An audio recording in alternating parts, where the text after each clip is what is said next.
টোপা, নারকেল, বোম্বাই, শুটকো, ডবকা। না না, এগুলো আসলে নাম। পদবিটা হচ্ছে কুল।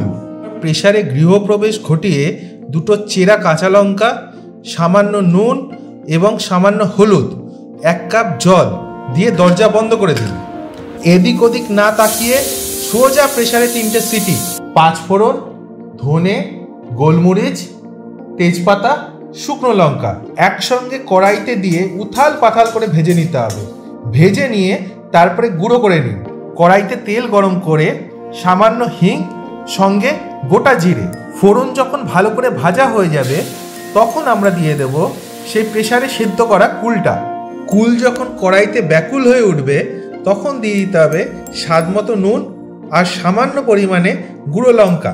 আপনারা চাইলে চিনি বা বাতাসা বা গুড় যে কোনো কিছু ব্যবহার করতে পারেন। আমরা ব্যবহার করলাম বাড়ির গোপাল ফেরত বাতাসা। যখন দেখবেন সব বাতাসা গলে সব মিশে গেছে তখন দিয়ে দিতে হবে ভাজা মশলাটা।